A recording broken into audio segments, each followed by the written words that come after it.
Hey everyone, Jody from Bird Dog Off Road Adventures here. Milton Hughes with Bareback Broncos. Ivan with the Adventures of Rogers and Henderson. Awesome. Good to be back, guys. I'm sorry for my voice. I'm a little under the weather right now, so if I sound a little funny or if you can't hear me, please let me know. Bronco, Derek and Monica, that may be joining us here in a very few minutes. We'll be happy to have them if they do. But we got a special guest with us tonight. Some of you guys may know him as 512 Raptor, or is it Raptor? I can't remember. Raptor, yes, 512 Raptor. A little brain fart on my part. But he's also goes by the name of Scott. So we're going to welcome Scott on right now. Hey, buddy. Hey, what's happening? Get over here. How's it going, everybody? What Good, up, man? How you doing? You know, like I always say, living the dream, one nightmare at a time. Yeah, I hear you, man. Awesome. I guess some people might be wondering, about United by Bronco. I think I'm the only one here that's going this year. But we are definitely, I know that you've been before, Scott, correct? You've been the Yes, I was there last 2 last year. years? Yep, last year. Okay. So maybe you can give us some insight, and since you've been there before, and we're going to guilt and goad Milton and Evan to come next year, make that long journey west. Yeah, it's worth it. It's worth it. So it's a great experience. I mean, there's all kinds of trails. You can be, and the Zion's there. I don't know if you guys ever been to Zion. So if you want to take like a nice leisurely stroll, you can go check that out. But you can go anywhere from dunes to literally you can jump the dunes, and a mile away you can drive up the rocks. Like the chute and the dunes are right there. There's all different levels of trails. You can get lost really easy, but at the same time, it's very easy to find your way back out. But it's a great trail. It was great time last year. Helibad puts it on. Jesse over at Helibad, they're the ones that run the whole thing. They are located here in Hidden Falls, Texas. Him and Mariah, his wife, they put on such a wife, maybe fiance or girlfriend. I don't know. Don't quote me. They're great people. They really have it together. Yeah. And when you're down at Hurricane, make sure you call it Hurricane. Otherwise, they get a little butt hurt down there. So it's not Hurricane, it's Hurricane. So is that like the Spokane folks? yeah, exactly. Spokane. So How do they pronounce cocaine? Spokane, cocaine. I don't know. I'm just curious. I thought I like cocaine. You get a little bit of cocaine. But no, it's really funny is because I'm from the South and we don't even pronounce it that way. So I'm originally from Oregon, so don't hate me. I'm from Bend, so I moved down here to Texas 15 years ago. So wouldn't move back. Yeah. So no, it United by Bronco, I would highly recommend anybody and everybody to go or attend. It's just great people. It's just a great place. Easy to get around, easy to find. All different types of skill levels on the trails, and all pretty quick. Like you could hit 3 or 4 trails in a day easily. Like even with a group of people, you can get through 1 or 2 large trails. We did, what was it, double Sammy 777s last year. My first one, level 7, took my wife. She'd never ever been on more than a level 2, and we were in line, and she's like, we're doing that, and I'm like, yeah, no, it's no big deal. So she had a great time, but she likes the dunes. She likes in the dunes, so we went out there and played.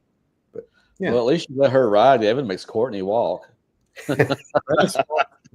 She chooses to walk. It just so happens it works out well for me that she carries the GoPro while she does it. I was about to say, yeah. That's my wife and Tim would probably prefer to walk. Win-win. Yeah, that's a win-win for sure. Yeah. So I was going to say, I didn't know if it was because she wanted to get footage or she's just scared of your driving or a combination of both. Could go either way. It depends on the day, really. Right. I'd say the answer to that is yes and yes, right? As long as when we get done, she says, well, that was fun, then I don't need to question the motives. Yeah. That's good. Smart man. So originally, so this would have been back in 2023. we actually were supposed to go to United by Bronco that year, and it worked out that it wasn't going to work out because we got invited to go to Windrock for the first time, but also so the weekend of United by Bronco is when it worked out for me to put my suspension and get my tires mounted. So we weren't going to be like, I'm like, all right, get away from stock is more valuable right now than driving out to United by Bronco and still have the PTO to go out to Windrock. So there you go. I booked, like I had paid for the reservations for the trails I wanted to do. I'm like, we're going to do this one, this one, this one. And I tried to give them away and nobody ended up using them, but that was before we had Instagram or anything. Yeah. Right. Back in the old days. In the old days. When it was easy. Back in the day on a Tuesday. Yeah. Awesome. But no, Awesome. if we would like to, I mean, we want to be out there. It's just trying to only so much freaking PTO. No, I hear you, dude. I'm right there with you. Yeah, that's a tough one. I mean, thank goodness I have myself that I have to gain access to, but give myself access. But when jobs come up, I got to be on projects to manage it, so I can't just play all the time. Absolutely. Yeah, I'm kind of excited. We have the Arizona Club. I think we got 25 vehicles. I decided to board the dogs finally. I was going to take them with me, and I was just like, it's just going to be something else to keep up with and won't be as easy to talk to people and such. So I want to share the rental houses with a couple of those guys. But yeah, they a bunch of them, they've been up there every year and they love it and talk really good about it. So I'm very excited to get up there and check it out and hopefully not break anything. So here's the thing. United by Bronco puts on a lot of great trails, right? You'll get into a lot of good spotters, a lot of good trail people. It's not hard to get on your own trail. It's not hard to make your own, right? So don't feel like, if I don't get on this trail with these guys, I'm not going to do it. It's pretty, like I said, when we went down Double Sammy, I had no idea. We were supposed to be in it, but then, my mouth was running. So me and Austin and Fabian from Armadillo and who else was with us? Austin, Austin Raptor Roach, and then Andy Hines, NOTV. He's got the Raptor with the Gobi rack and the white advanced glass fenders. So we just kind of like, where do we go? I went up to Mariah and Jesse. I was like, where do we go? And he's like, just go that way. You can't miss it. And so I was like, okay. So we just went and driving around aimlessly and ended up finding it. And we seen them kind of going up the first little obstacle to Gatekeeper. Then once they got up that, they were gone. And and I didn't know the trails. I wasn't familiar with any of it. So of course I get thrown in as lead man to kind of go up. So I'm blazing the trail and I'm like, okay, I hope I don't screw this up. And then we got up there. So I got all the guys up there, and Fabian, he just got the Bronco, the Armadillo Bronco, and he's following three Raptors total. And then when we get to the top, they're gone. And I'm like, where do we go? So I'm up there like a trail hunter looking for tire tracks that they go this way. And, there's sand there. And then there's rock there. So I'm like looking, and we found our way to them because one of the older Broncos had a major failure on the trail, broke, I think a front link. I think it was front link. They were having to weld it and get it in place. And so we were able to catch up, but we were definitely like 4 or 5 deep in the tail gunners, and we didn't have any spotters besides ourselves. We did good. So we survived. Yeah, I've been watching a lot of videos from up there. I've been another Light Bright. They were up there. I guess it was for some event, but they were with a bunch of Broncos. They had a couple of Raptors and several built Broncos. They had their APG Bronco. They just released it like a day or two ago. It looks like it's gonna be pretty fun. So I really can't wait to get there. Go ahead. Sorry, they got some new trails they opened up this year too. Oh, nice. Yeah.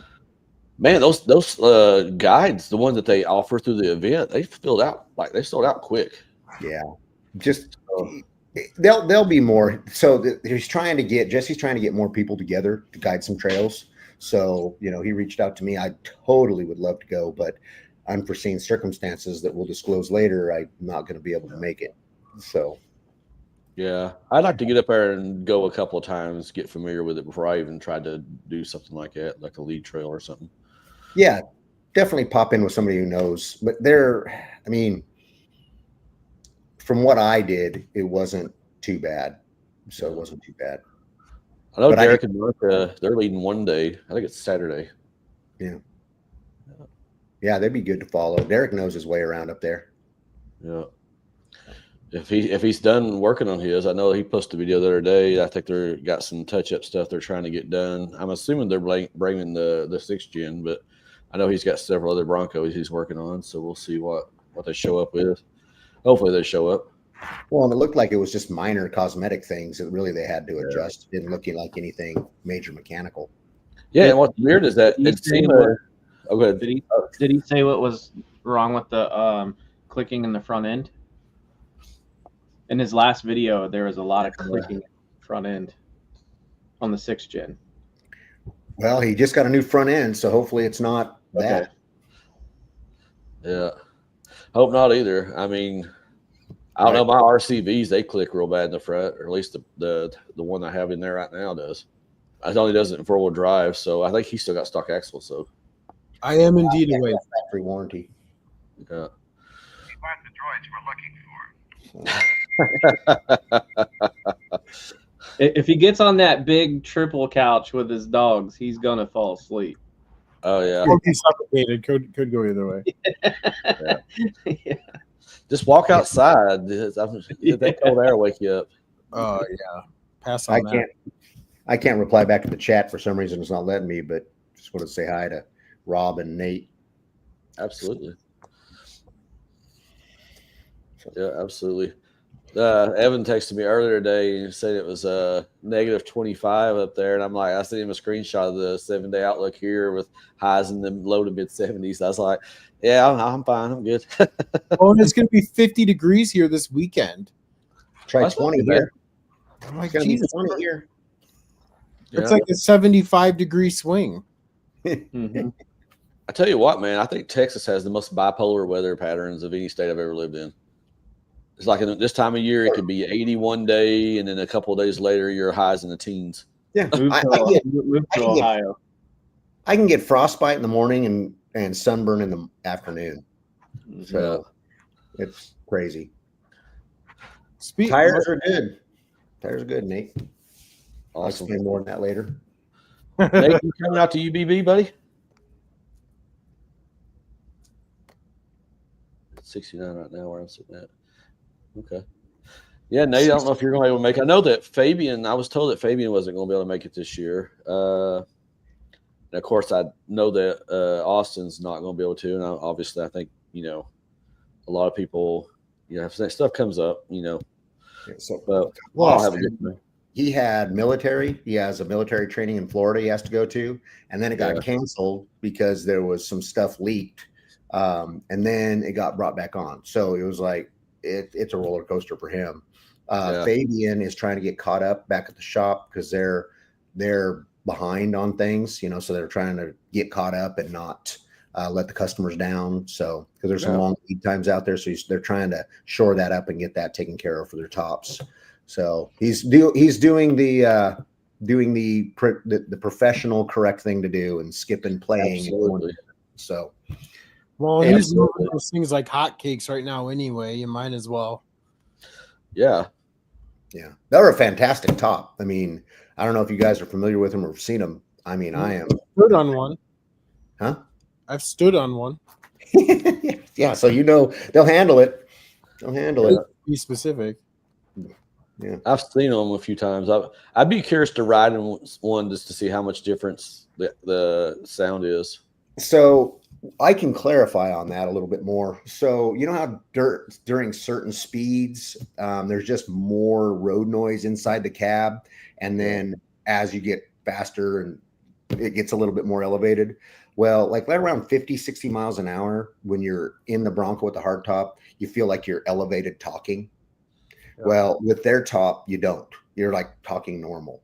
And there's probably anywhere from I measured it. I think there's like a 5 to a 10 decibel variance, quieter, depending on which speed and whether you're going into a headstrong wind. I do know that when I first went to Moab in July, I was running a headstrong wind and I was getting a lot of whistling and a lot of noise.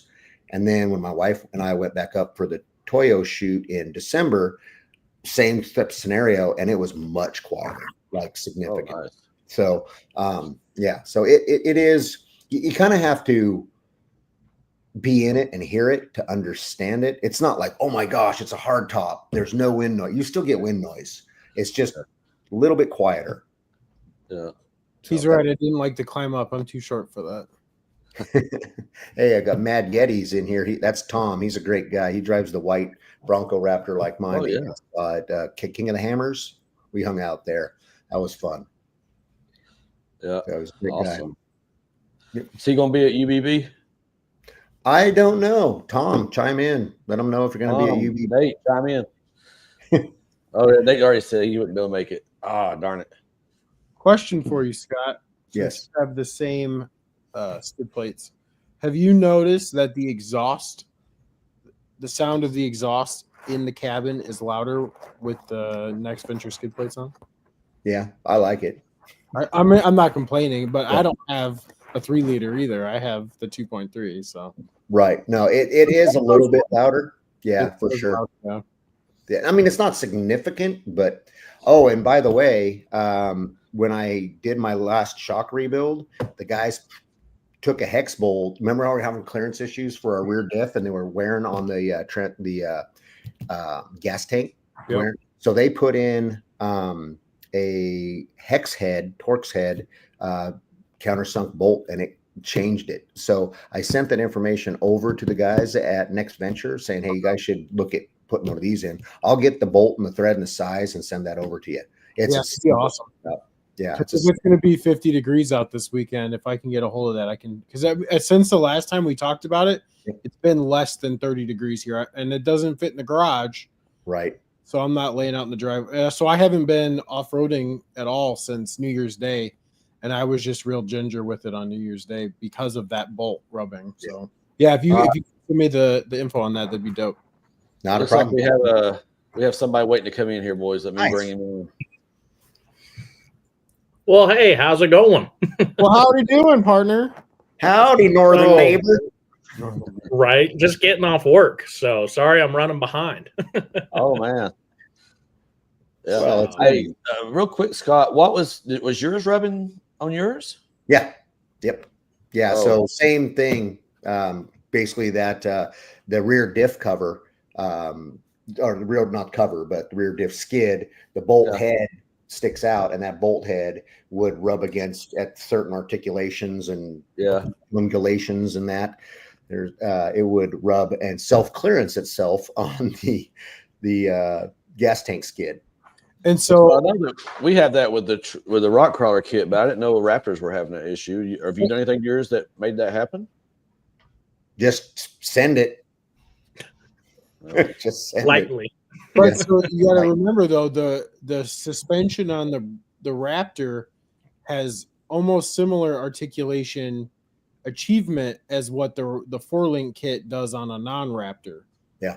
Because of the axle width is different, but the links are also different.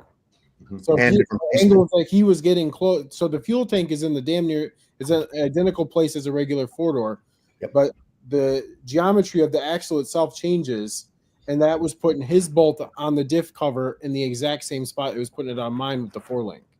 Yep. Oh wow. I had to take mine off. I had the same skid. I know Evan knows this, but I had to take mine off because it was hitting way too hard. The funny thing is, Evan, is that since I've gotten it back, it doesn't rub near as bad. I mean, this past weekend I went on a run and we had like seriously a V notch that curved. And there was one time I heard it click, hit it. It's kind of hard to tell because the ADS suspensions are so loud. But it was with the front driver and the rear passenger both flexed pretty much completely up at the same time. I could hear it kicking it. So, Derek, and you'll probably hear it this weekend or next You weekend. need to pull that ABS fuse when you go out off-roading. Hell with that thing. Yeah.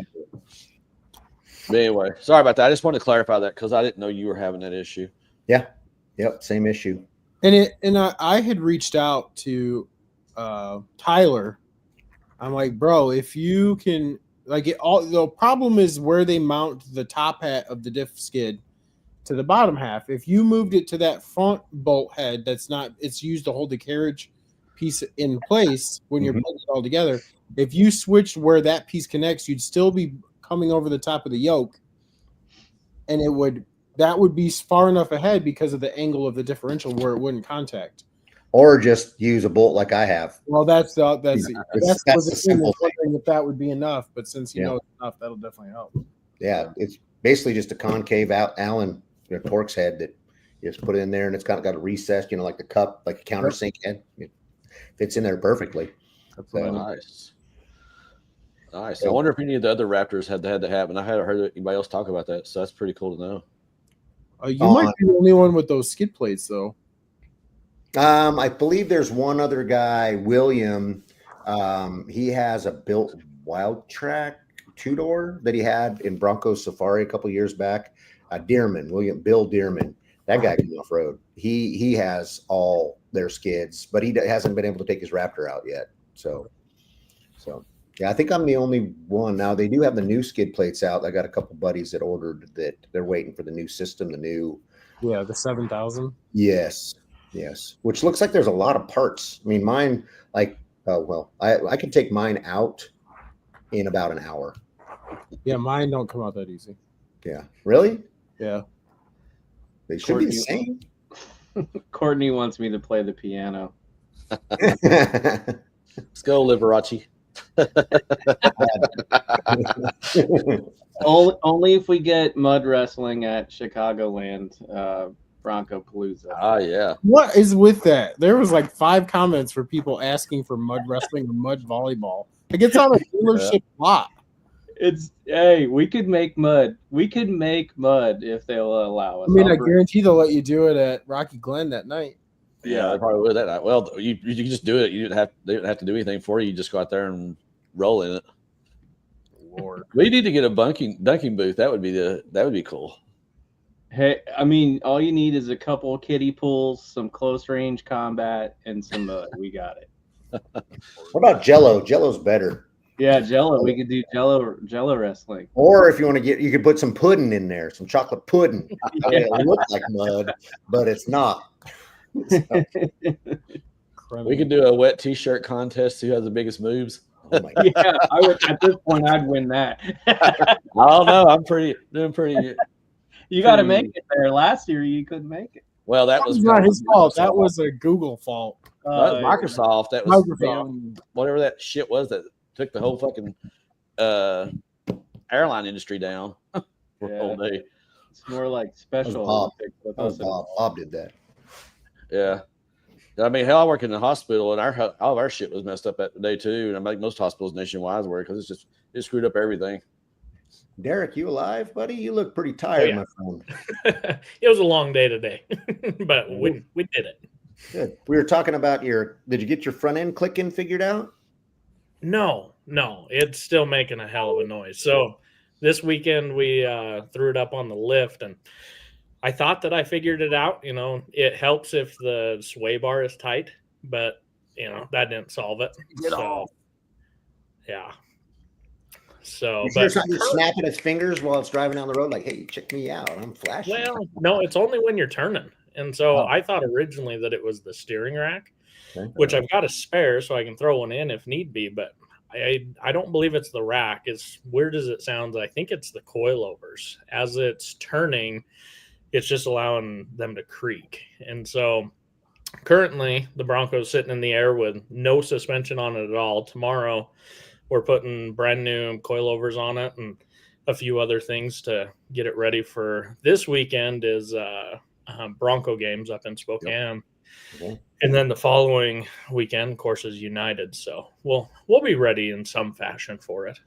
What Awesome. tie rods do you have on there? Tie rods? I've got the rough country tie rods. How long have you had them on there? I'm just at SEMA, so Okay. haven't really off-roaded them yet. Because mine were, I had a clicking turning driver, and it was the rod or the tie rod link that where it bolts to the steering knuckle was just loose enough to make it click, only turning left. Okay. I don't know if it help you, but if you just put them on, then I doubt that's it. So Yeah. Well, Well, and it's turning might be. left and right, but it's more of like a creaking noise, like Yeah. like literally almost a suspension type noise. So, well, as soon as I can get it back on the ground, we'll know for sure. So, Yeah. Only tip I can give you is turn your radio up because that's what I have to do. Yeah. 'Cause otherwise, Yeah. it drives me crazy thinking about what could possibly be wrong and how much money it's going to cost and everything else. that Bronco's far from new anymore, so I'm not too concerned about it. Most people cringe when they hear it, but I'm not so worried. When I installed the Falcons on my upper control arms, they're the billet ones, like your Tom off-road ones. Yeah. I had that bolt that goes through the top too tight, and Okay. I was getting that creaking noise like that. So like when I watched your video the other day and you went like full lock, I was thinking, man, I bet you that bolt is creaking because it sounds just like mine. So I ditched the Ford factory one and I got a hardened one and put a little bit of lube on that black bushing and it went away. So I don't know if that's something you want to look at, but Yeah. you might have it Well, too tight. Yeah, and I'll check that. We're gonna be doing new uppers and stuff as well, so it'll all get serviced, is what I'm calling it. Yeah, but I mean, I Oh, the just had boss to is back it out a little bit. guys. and- Monica. Hey, Monica. Welcome. So, but yeah, no, we'll figure out some fashion what it's doing, or it's just gonna be annoying as hell. So just ignore it. Yeah, get you a good Spotify playlist ready in case it comes back while you're driving. That way you can just pretend it's not there. Right. Yeah, but Oh. check those. Check Yeah. that bushing. Make sure you didn't crush it, and Yeah. it's not rubbing on that, and it's just you're getting raw metal to metal now, and it's causing that creaking. Okay. Yeah, I'll check on let's find out if Ed's watching. Now that all these 6Gs are starting to make some creaking noises, we can maybe fit in with the early Bronco crowd. that. It Right. sounds like a Jeep. It really does. Well, you know, Ford did make it to compete with the Jeep, so they probably wanted to make sure they mimic everything. Yeah. So our check engine lights should start coming on any moment. Right. All the guys at my new job, they all drive Broncos, which is cool, and their Broncos are like pristine. They've, they off road, but they Yeah. they haven't off roaded much, Dirt and so I roads. come rolling in, and I'm like, oh, what's up, guys, and stuff's trying to fall off of mine. So, but Well, get 'em- I'll get off road soon enough. Get them out to Ed's this weekend. That'll Yeah. get them good dirty. I invited them, and the first thing they said, "Oh, mud? No thanks." So, I hate mud. The only time I do mud is once a year, and it's Bronco games. Yeah. Oh, Brad, you're not going? Brad Not the commented and said that he'll miss you. Yeah. Yeah. So, Yeah, I don't do mud either, yeah, it's especially with the skid plates that I have because it just holds everything. Oh yeah. It's like Right, a big yeah. shovel. So yeah. I still got sand in there from Moab from December in mine Yeah. and mud from the going through that mud puddle. Right. The one mud puddle I went through. Yeah. But that video, man, you're like a celebrity here. That Toyo made everything look so good. Oh man, I did a full send on. Where you see the one where it come down and I hit the whoop or whatever. That was the third track. If they would have put in the first one, whew, the first one I came up around because that's behind the rocks up in Moab. I don't know if you guys are familiar with it, but it's up behind the rocks. There's this big arch and swoops around. And we were there in December with Chase, and we were hitting that thing at we were just zooming it. And then as it comes down, there's a little bit of a couple whoops. Well, my dumbass didn't pre-run it before I wanted to just full send it, thinking I knew the place. And I came around and I hit it hard.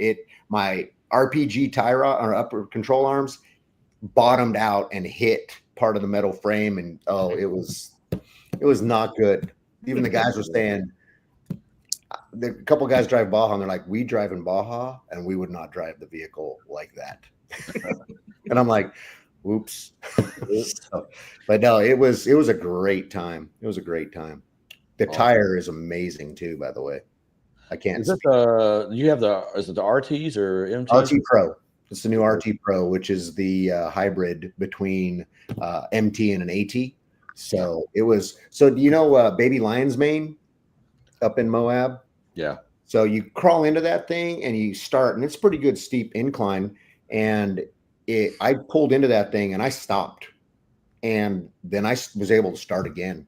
If in my Mickeys, no disrespect, but they would just bark. They wouldn't grip. They would be like, even these new tires at 36, I rode 36 pounds of air pressure the entire time. Didn't air down once. Wow. And it rode better than my Mickeys aired down at 12. Okay. So they're amazing. Well, is it Toyo the one that's owned? They're owned by Nitto, right? No, I think it's the opposite. Either they're owned by the same company, basically. Yeah, they're similar. But yeah, there's a new compound they're using. The sidewall, the technology they have is supposed to help with some of the rebound. It's a 3-ply system. Like normally when it's wet out and I give it a little bit of gas, my back end's wishy-washy. And with these, it just grips and goes. They're amazing, and they're quiet. They're soft. They look good. The side lugs are pretty beefy because I like looks over function sometimes. Obviously, red rims. So those, right? It's like I gotta have the bling. It's got to look right. So got to look good doing it. So I was really impressed. I'm really impressed with the looks of the tire on it, even. Yeah, I had blue wheels for a while, and then everybody started getting them, and I was like, no. And then I broke 2 of them, so I was like, no, that's a good time to get rid of them. Were they Methods? No, they were Black Rhinos. Oh, okay. Yeah, I snapped 2 of them. Oh, whoa. Ouch. Hey, later, Tom. Yeah, man. Hope to see you next week, or not next weekend. This coming weekend, next weekend, buddy. Yeah. So should you guys want me to tell you what's happening with the Bronco? Yeah, let's do that. But I think there's a streak here. Austin's having issues. I just got mine back after 3 weeks of being broke. So, well, I better get off here because mine's y'all like COVID right now. I don't want to catch this. Yeah, we're like very infectious right now. So, but all saying that, I think Scott's topped us all, though. I think he wins the gold trophy, the gold medal for this year. So yeah, I win. So Bronco caught on fire. I think the tranny's gone. Driving down the road, heading home about 7:00, sport mode, nothing fancy. Smashed it down to go around somebody. Heard a loud bang, like really big bang.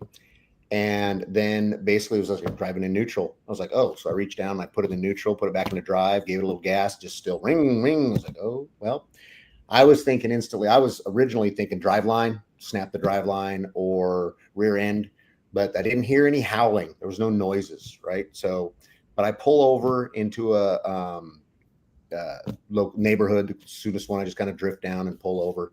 And all the people that I just got through passing went by me. So I was like, So I was like, I was ahead. I was winning the race. So anyways, I pull into the neighborhood. I get out. I look underneath, and all I see is fire. Underneath and around the transmission transfer case is just glowing, and it's just fire. So, of course, I jump out, grab my fire extinguisher that I had in the back, that I didn't have in the back because I took it out 3 days ago and forgot because I was going to relocate it and I didn't put it back in the Bronco. So always carry a fire extinguisher, kids. Then I'm like, oh, shoot. So I start to panic a little bit. I look around at the neighbors' houses. I was going to go grab a garden hose, spread underneath there. And then I got back. I was like, yeah, just calm down. So I thought, well, let's see if I can put it into 4-wheel drive. Let's see if I can drive it because there's a gas station down the road. And I was going to go pull a Zoolander and pull in the gas station with it on fire and start spraying gas everywhere and just end it. But no. So I figured, hey, a few things going to happen, right? If I can get it and I can drive it, either A, it's just going to blow itself out. B, it's going to get worse because of oxygen and or more fuel or transmission fluid or whatever is creating the fire. So we're going to risk it. So it locks into 4-wheel drive, front end.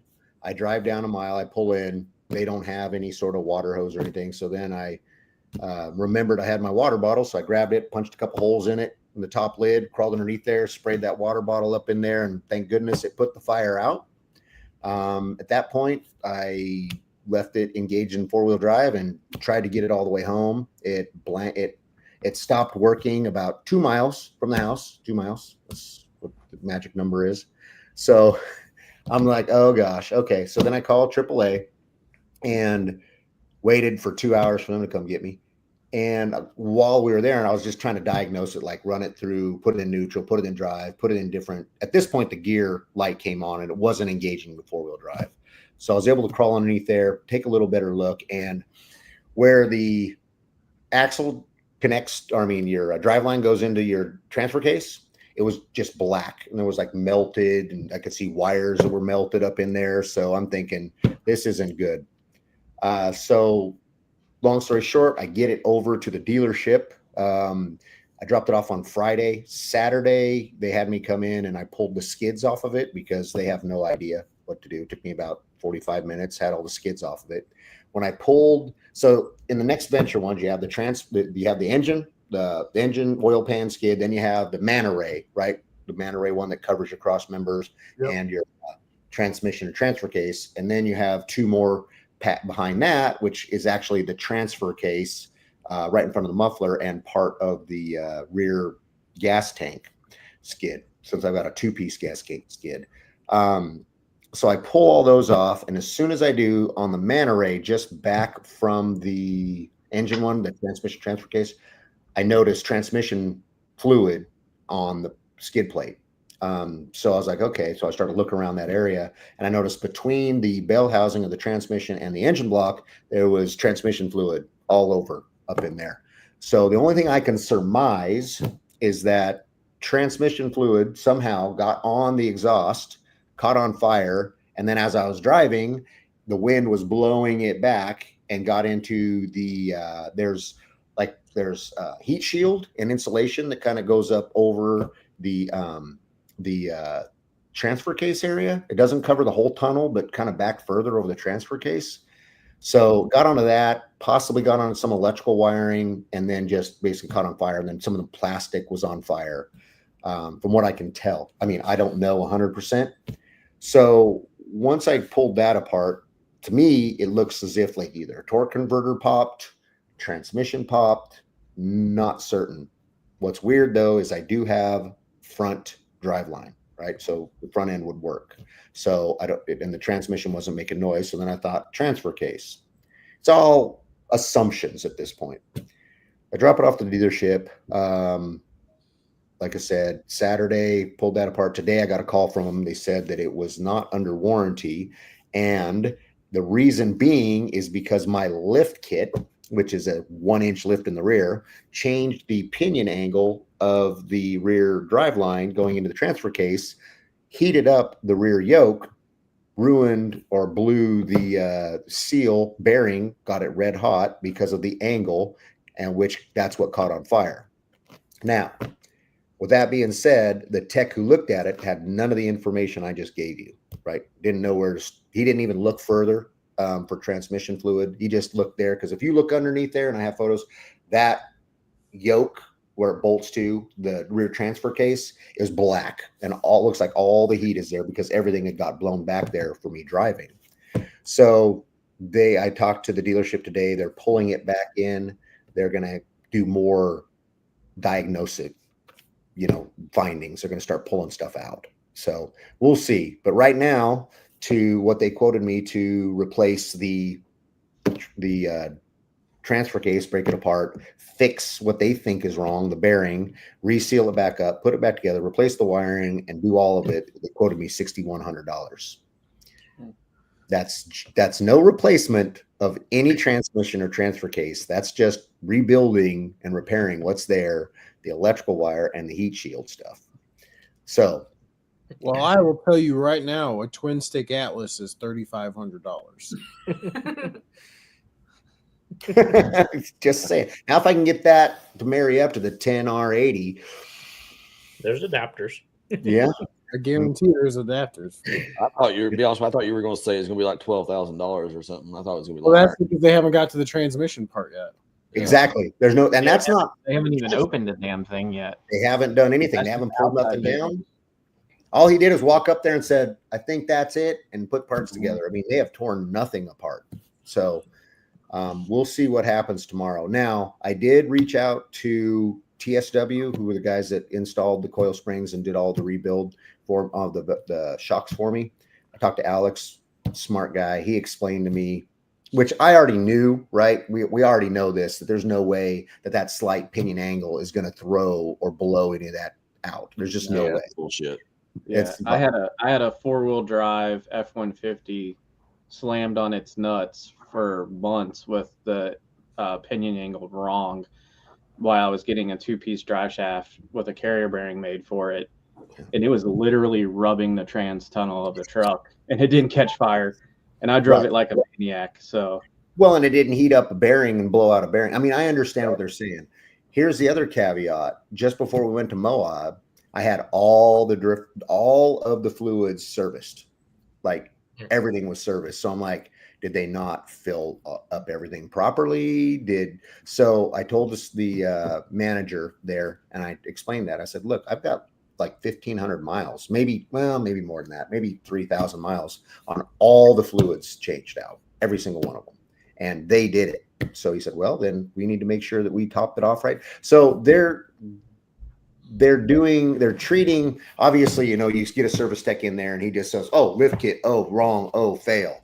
So after I explained the whole situation, the service manager and the manager of Leif Johnson both agree that there needs to be further investigation, and they're going to get into it more. They said there's that little 1-inch lift shouldn't affect it this much. So, Well, and here's the ace kicker, right? Ford sells an equivalent height lift kit that they'll put on for you. So if they think that that's going to cause you pinion angle problems, they Yep. probably shouldn't sell that. Exactly.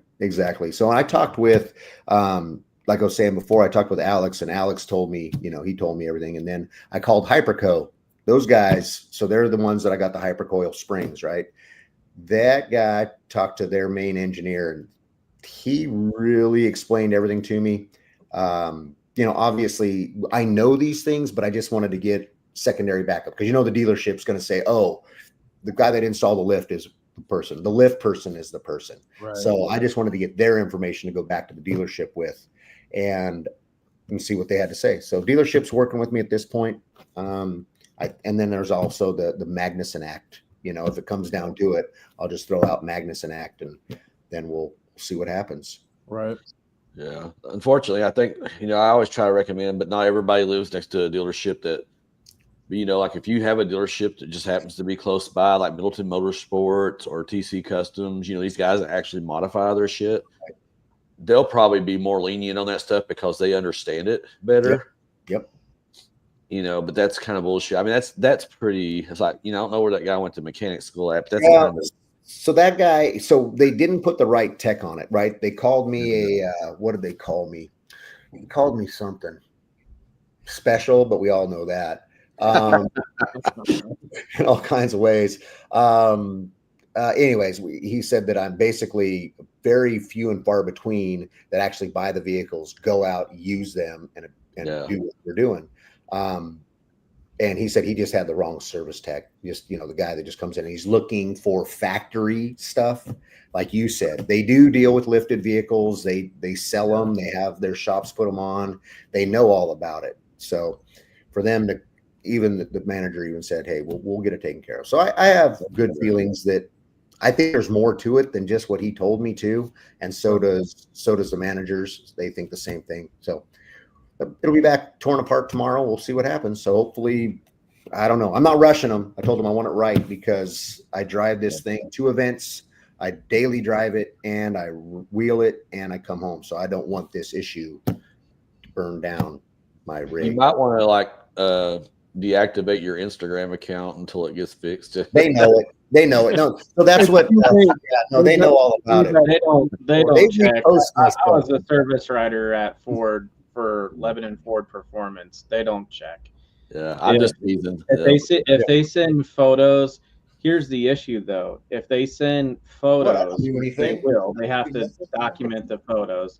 And when you did your fluids there, they run the VIN and they say, okay, well, special like SVT vehicles or Cobra vehicles, they take certain fluids. Right. Well, they have to check that stuff out in parts. Now, if the parts guy gave him the wrong one and this guy has no clue what he's filling, he fills because the parts manager gave him the stuff to do it, then it goes in the vehicle. Right. Ford could come back and say, we want a fluid sample test to see if something broke down and it got hot and caught fire. So don't be alarmed if that happens, because it could happen. Yeah, I'm but not worried most about of the time, you know, they're going to investigate it and say, okay, it wasn't abuse or it was abuse, or, you know, this is the first instance. We haven't had one catch on fire yet, and you'd be pretty lucky to get it fixed. Yeah. But that's what they're going to do. Oh, I'm fine with it. I mean, I want them to diagnose it. I want to know, right? I'm not the type of person that's like, just go fix it and get on the trail. I need to know what's going on. So that way, one, everybody knows, right? I think it's a good thing that if there's a problem, we need to solve it. Like if the fluid is wrong fluid or whatever the situation is, whether it's operator error or whether it's an issue. I just want to know the reality and the truth of it, you know, because, hey, if it has to deal with the angle of it, I mean, we're the first ones out here testing it, you know. I am, at least one of the few.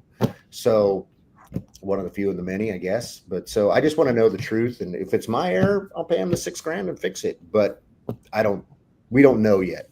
I don't know what the full extent of it is. Yeah. I mean, and so for how smart these things are, right? I mean, that's part of the whole package. They have so many redundancies built into the coding for all of this stuff anyway. They would have to go through some major hoops to prove that you overrid all of their little bullshit. Right. So you can't operator error something of that magnitude. Right. Right. Now I would have, like, if I was out jumping it or, you know, doing some crazy things and stuff like this happen, understandable. But I was just driving on the road. Right. And just bang.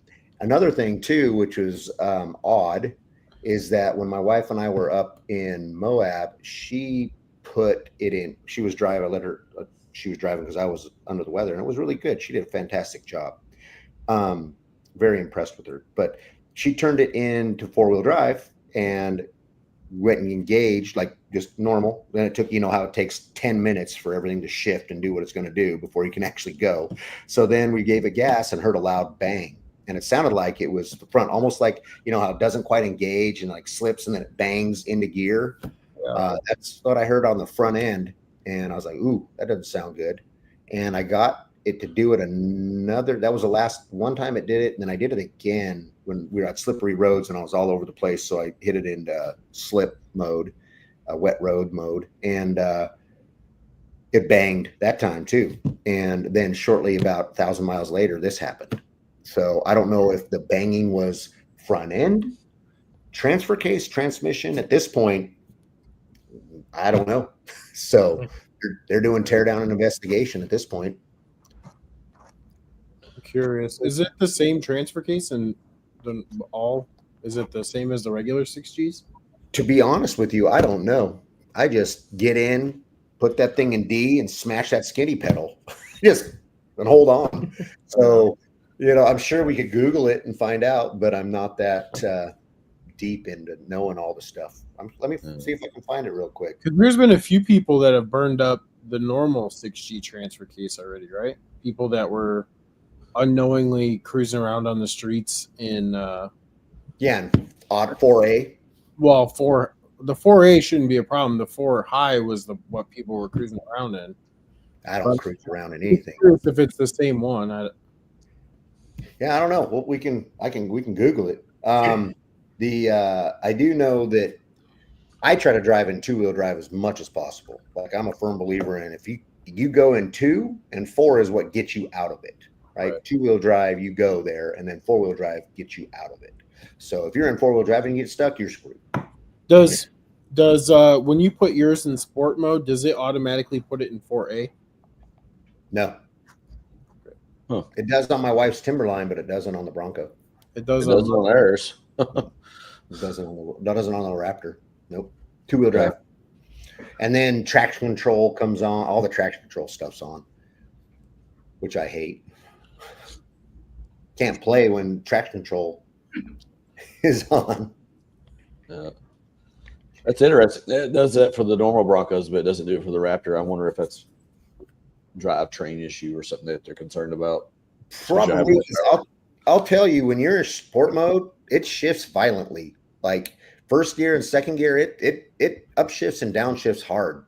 It's not a there. So the Whipple tune, the 5-star tune, the ZFG tune, and I think the new Ford Performance tune all take and soften that sport mode shift point in the transmission. So, and I drive around in mine in sport mode as much as possible because Same. I like it. Well, that's how I get the best gas mileage. Oh, gas mileage! Shut up. I'm like 9 miles a gallon. But no, it's supposed to help, right? Because if you're cruising around with bigger tires, or you got a bunch of weight loaded in there, it doesn't kick it into overdrive unless you're going absolutely fast enough. So that keeps the fluid flowing through the transcooler more at highway speed.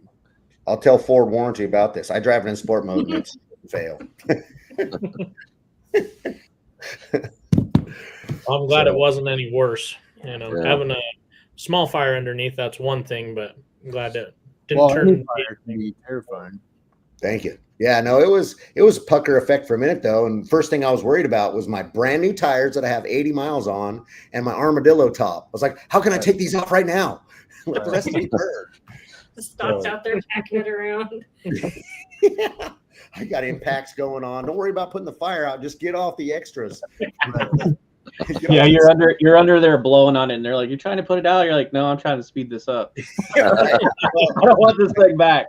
Yeah. And I thought when I drove it away, I thought, okay, this is going to get really bad, really fast, or. Well, see, if you had been in the right neighborhood, they could have helped you strip it real fast. Yes, I wasn't on the east side. It would have been apart in minutes. I wasn't on the east side, so wrong side of the tracks, I guess, or right side. I'm right on the right side, but at the wrong time. It's crazy. Yeah, So, Scott isn't the only one with mechanical issues. Jody, do you want to go next? I guess I can. So I guess most people know this because I haven't really posted anything about it, but and I try to be respectful because Rock Crawl Engineering did take care of me on this, so I don't want this to come across as bashing them in any way whatsoever. Jeremy from there, he took care of it, made it right, but the upper control arm mount where it mounts to the truss broke while I was on the trail. And it made it undrivable because we went on we did the trail, but it was trying to drive anything above 5-10 miles an hour. The rear axle was slamming both sides of the frame with the tire. I almost screwed up my damn coilover on the one side because the reservoir, the way it was mounted, the tire was hitting it whenever it shifted over to the driver's side. So it was gone for 3 weeks because the shop I had it towed to was backed up really bad. But to be honest with you, I didn't know what was wrong with it when we had it towed. We just thought it might have been a bad joint or something, or something like that. But when I went back to look, because I'd done some filming for my Sumo Springs, Derek. Nice. I had the GoPro when we started this trail, because this trail that we were on is called Flex 42. It's probably one of the most funnest trails in the Phoenix area, because you're just like doing this shit the whole way, and it's a really good way to test out your articulation. And so I put a GoPro under the back of the truck so I could catch video footage of the Sumo Spring hitting the frame, and it just happened to be on the passenger side. And when I got home, after I left the truck at the shop and took an Uber back home, thank God I didn't have the dogs with me, I was sitting there editing video for the Sumo Springs video, and I saw it actually break off, and I saw that arm just kind of floating by itself. And I was like, holy shit. That's no wonder I didn't screw it up really bad. I'm surprised the coilovers didn't show. Those are brand new coilovers too.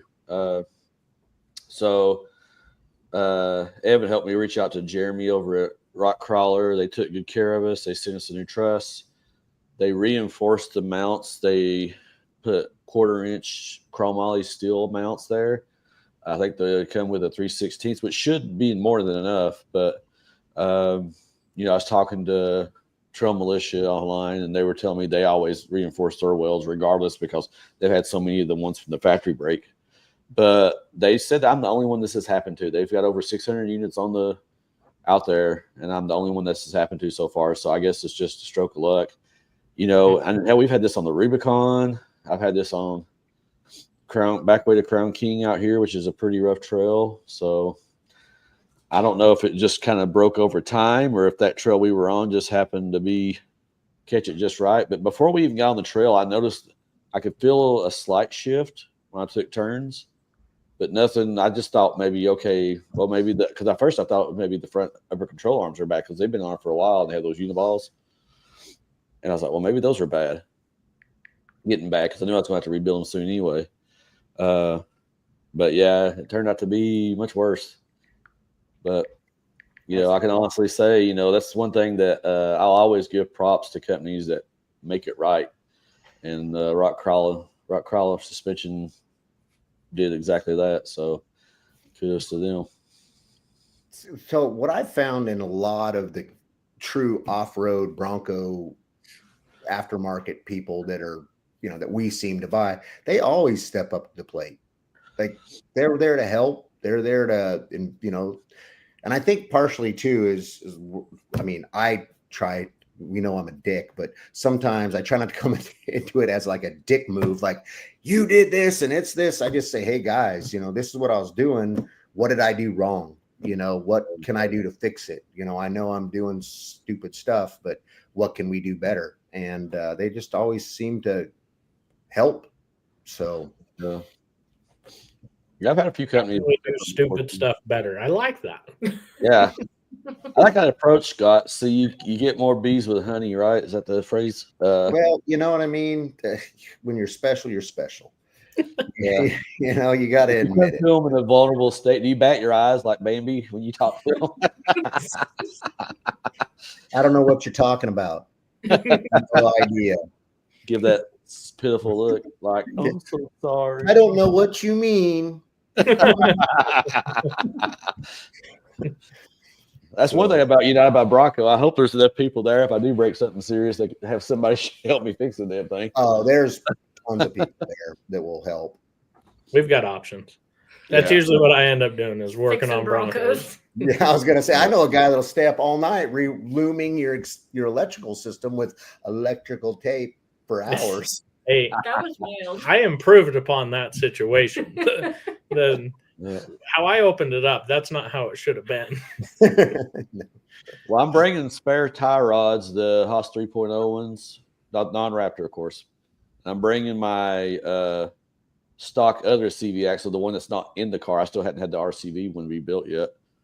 So if anybody needs it, they can always come find me or something, assuming I haven't broken myself. Just stay away from Mitch. He'll be taking them all. Yeah. Mitch has series to eat tie rods. Well, I saw where Trail Militia gave like a list of their shit, and I'm like, as fun as that would be, I know I'd probably end up getting body damage if I tried to follow those guys somewhere. Well, so it depends on who's spotting you. I mean, I've got mad respect for those guys. Like, Oh, absolutely. I would be, to be honest with you, I'm a little intimidated to go on a trail with them. I won't lie. I'm not going to sugarcoat it because, the thing is, they're going to be like, oh, you can do it. And especially if George is over there telling me, oh my gosh, George is the man when it comes to that guy. He's got it down. And if he was spotting me, I think I would do it. But I don't know. I'm a little puckery. So George, is he the main guy that talks in the videos? Which Yes. one's it? Okay. Actually, that's him there too. Yeah. I've not seen the Green Raptor on any of their videos lately. Is he still around? KC, yeah, he's still around. He's got some other things going on right now that he's got to take care of personally. So yeah. They kind of pivoted also to Trail Militia, and they're doing their portals, all the portal stuff. Did you see the portal that would broke out there at King of the Hammers? Yeah. Yep. So that was kind of a freaky deal. That's kind of a weird deal. Yeah, So- he's lucky. He had a Bronco with parts left on it when they got back. 100%. Yeah. There was so much mad hate on that thing on Instagram. Everybody's like, "Go rob parts, go rob parts." It's like, how about you help somebody get out of there, Right. get them back to a place where they can work on it, regardless of what truck you drive.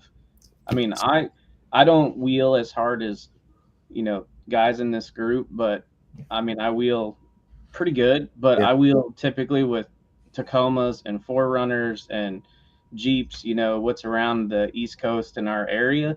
But we will always, regardless what you drive, we will get you out of there and working on it. Some And of that's that post usually- that I heard on that was disgusting. Yeah. I was embarrassed to read Yeah. what they were posting. Oh yeah, it was bad. I mean, but it's like if you have you guys ever been to King of the Hammers? Mm. It's on the Oh. list. So it It's is insane. an experience beyond experiences. It is if you took Coachella and Mad Max and smashed it together. It is insane. That doesn't even do it justice. No, no, Like, crazy. Yeah. it is like when you look out of the desert and there's like what they said there was how many? I'm probably totally shitting the bed on this, but like 200,000 people that Yeah. show up in there. I mean, 100,000 is overwhelming. That's like 200 Super Cell East. It's amazing. So I saw there was a guy got his hand blown off. Some kids got crushed. Yep. Yeah. We were up there on Chocolate Thunder. It gets nuts on Chocolate Thunder. There's another guy that was like he would take his rig and charge it into the crowds to get you to back up. They were taking lines that there shouldn't have been lines. Like Yeah. I'm looking at it like going, Clearly. you're taking on that. I mean, it's Yeah. impressive, scary, and amazing all at once. Right. Mhm. Yeah. Definitely a sensory overload. It's definitely rednecks with paychecks out there. Oh, with their fireworks. 100. When the I sun love goes that, Derek. down, when the sun goes down, you better. It's best to just. I mean, the safest to be back at your trailer or at home. Right. So, Yeah. I think I got an idea for a new bumper sticker now. yeah. So there is an event called Rednecks with Paychecks, and Yep. I've seen it. That's like Girls Gone Wild with trucks. Oh Lord. Is that like the mud fest that they have down south here somewhere? Oh, yeah.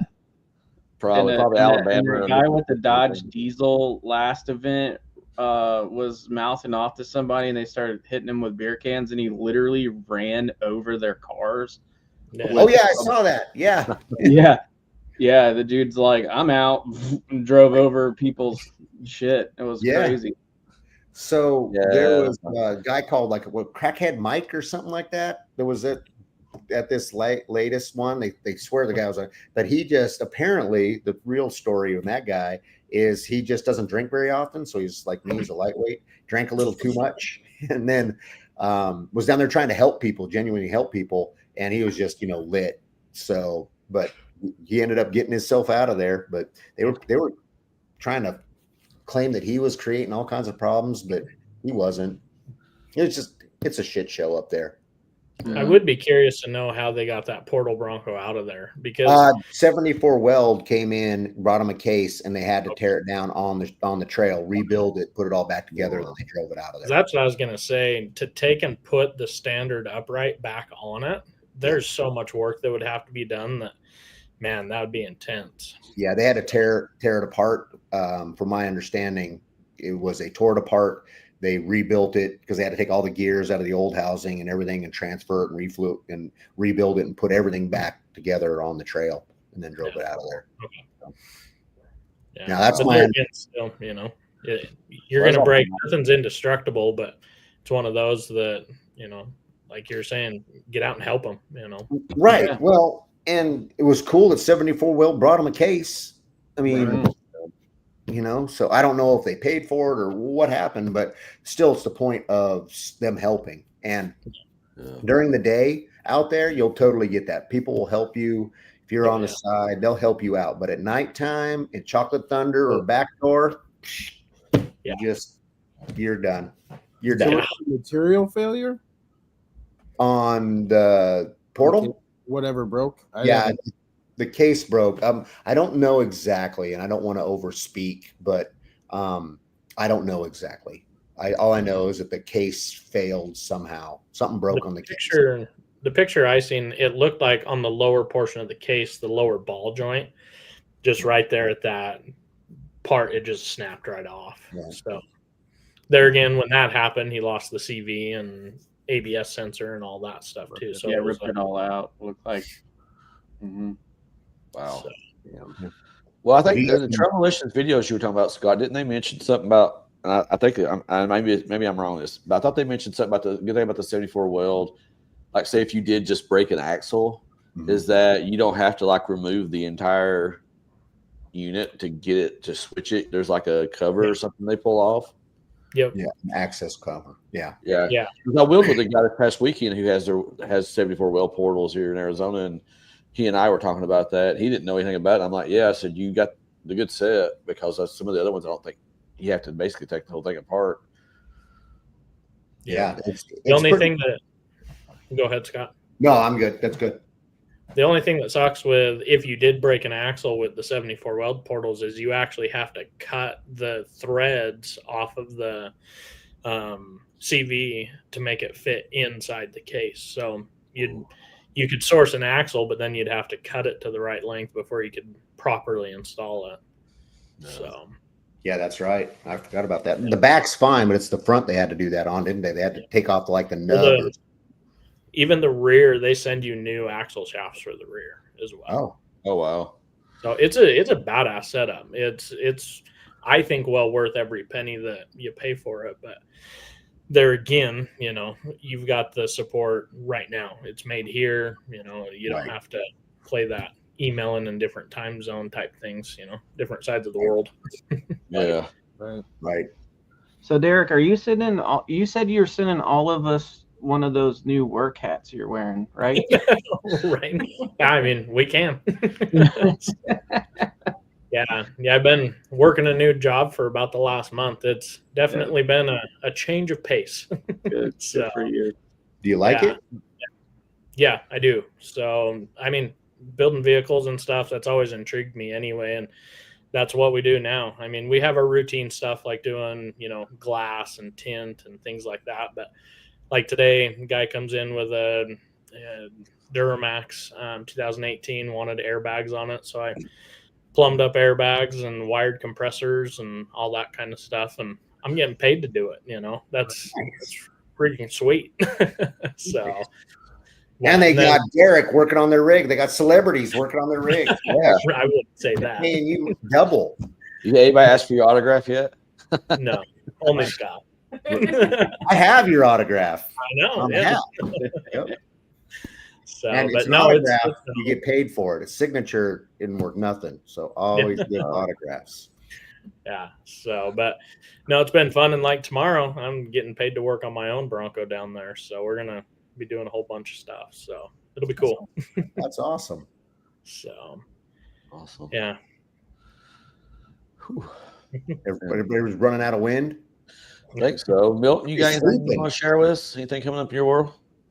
We're getting my buddy's 958 Porsche Cayenne ready for its first show. It's coming up to Dayton Off-Road Expo on Saturday, so we're taking it up there. Finally got the build done from Eurowise. It took a little over a year and 4 months, so he's excited about that. Pretty awesome little rig. It's got a naturally aspirated V8, nice lift. His Porsche is like, I think one of a couple thousand that actually has the center diff lock and rear locker on it. So we're just excited to kind of get that thing out in public, and it's a change of pace for me because I'm getting a little burnout with the Bronco and all the social media and stuff like that. So I'm not saying I'm switching. I'm just saying it's been, any one of these guys here will tell you when you do social medias and YouTubes, you get to a point where you're working with sponsors, you're just flat out done. Yeah. You're burned out. I get it. Yeah. So it's just kind of nice to help a buddy build his rig and get into that. I haven't done anything with mine. It's a daily driver, like you, Scott. So if it breaks, I'm, you know, I gotta fix that. But right now it's taking a break because everywhere we will at, unfortunately, you know, we're praying for those people in Eastern Kentucky that are under water right now, and there's been 9 families down there that lost some of their family members. So we're extremely, you know, sad about that. So wheeling for me for a while is kind of on pause until that stuff goes back under, but we're Are just they gonna. doing any kind of events in that area for them, Milton? Like any off road? Like sometimes off road clubs will do like charity runs or something. I know a group of the Dayton Toyota guys are trying to go down there this weekend, but I don't think they're going to be let in. I mean, it's if you look at pictures of Pike County, it's completely underwater. Like, and you know the Broncos, we killed 5 of them down at Land Between the Lakes, and water is not their friend. So I wouldn't. Neither is fire. Yeah. Well, if yours catches on fire down there, at least you have water to put it out. You just That's true. drive into it. That's true. I splash. But I don't know where their alternator is on the. I wonder if that's the same problem. I don't think it has the same problem on the 3 liter as it does. yeah, on the 7. it's really low. We went to Land Between the Lakes, and we had 20 some people with us, and we killed 5 of them. So All right, who's not rider? Oh. All right, yeah. Show my age. I think but once the water recedes and you know it's safe to go down, I'd like to go down because it's only 2.5 hours from my house, so I could put in the time to do that and help people clean out their stuff if they'll allow us. Yeah. I mean, we have snow right now. We have 3 or 4 inches of snow on the ground, and they're 2 hours away, and they got 4 foot of water. So, And when your snow melts, it's going to go down that way. Yeah. Yeah, the Ohio River is going to run down there and make it worse. I think we're a couple feet off of flood zone right now in Cincinnati. I think it's 53 feet, and it's currently like at 52 and a half. But I'm far enough from the river where it's not going to affect me. But obviously, people around our surrounding areas are struggling right now. Yeah. Yeah, I saw a picture of Cumberland Falls. Mm-hmm. What it normally is, it's ridiculous. Yeah, Cumberland Falls, Lake Norris. You know, my dad's got his camper down at Lake Norris. That's starting to flood. I mean, it's pretty rough. I mean, being on the East Coast, we deal with floods. So, and you know, some of those people up in North Carolina, they just got done with what they're dealing with. Now it's happening in Kentucky. Yeah. Tell you what, guys, so Scott and Derek, I don't know if y'all have ever had a chance to wheel out east, but if you ever get the chance, take it. It's pretty fun. It's a lot different than out here.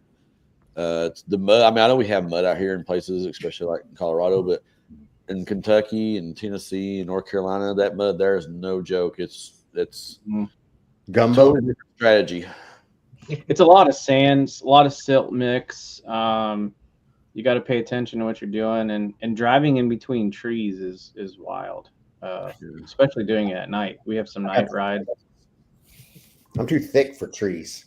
We have a group called Central Kentucky Broncos, and there's some Raptor guys that are like you, and their objective is, hey, I bought this thing to wheel, and I've watched them drive them in between trees, and the fenders like crunch in and then crunch back out, and I'm like, okay.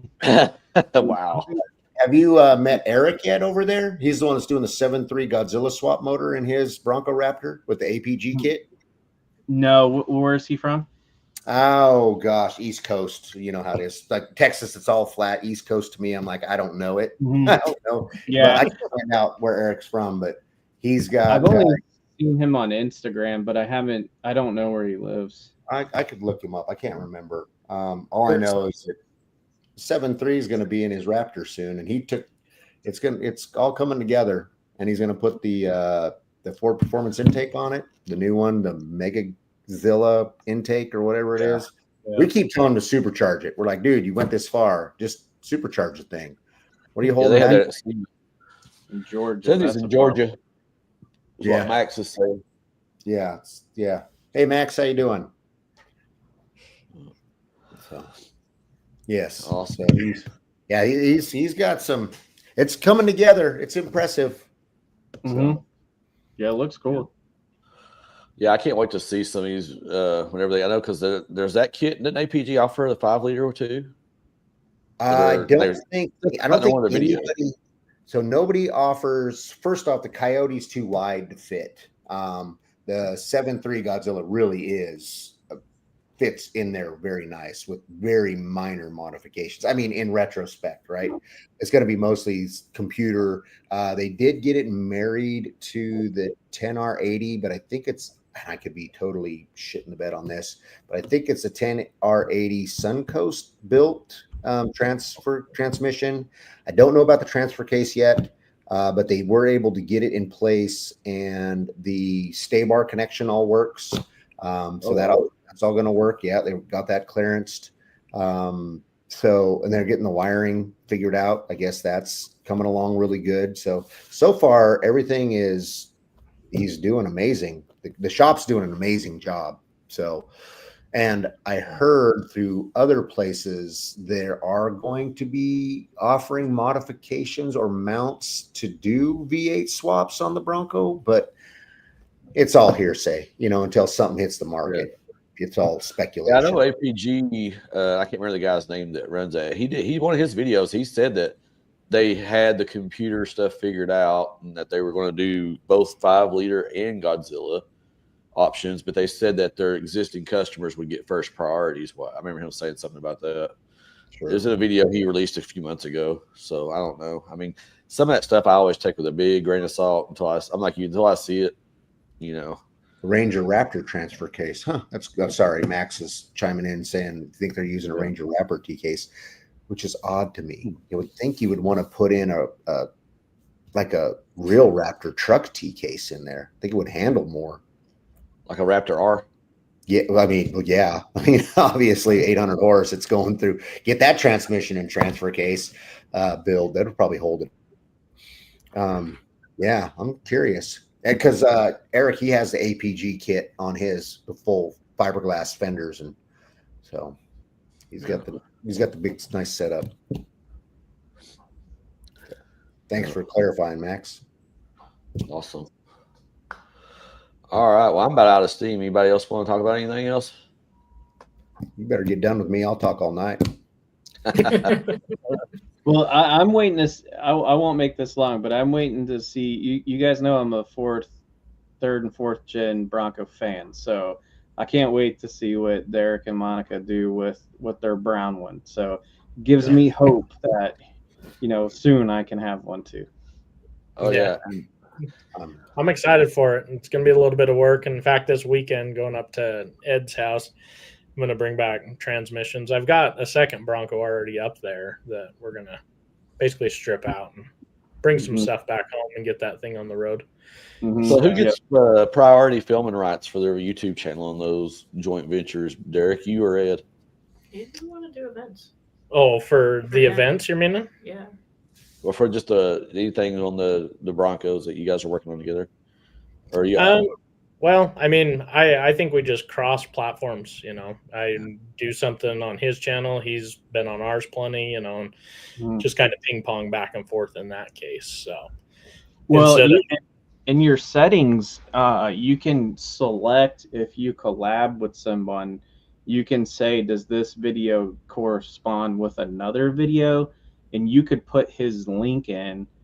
And I'm pretty sure if you're monetized, it will give you both the rights, but you have to be added and shared.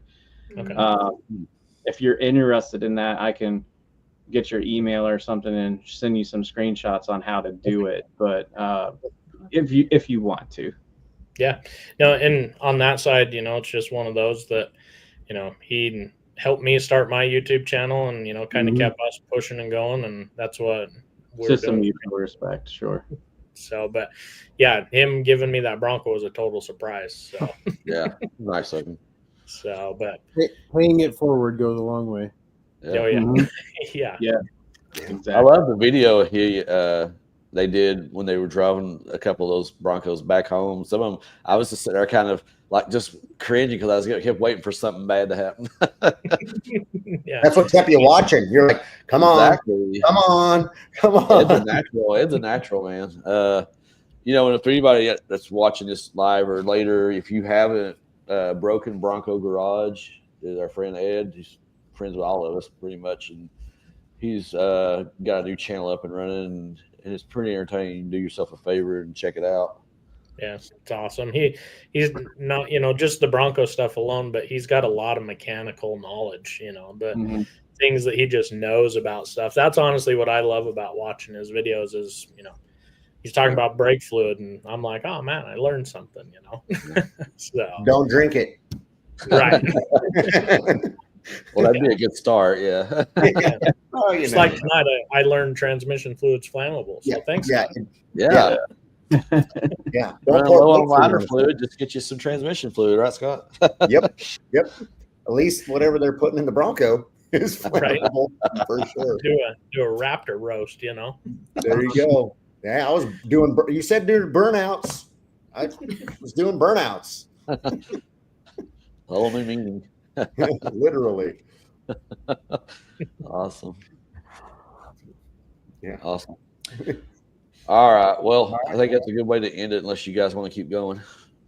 Well, I'm out. Thank you. Awesome, Steve. Scott, thank you so much for joining us, buddy.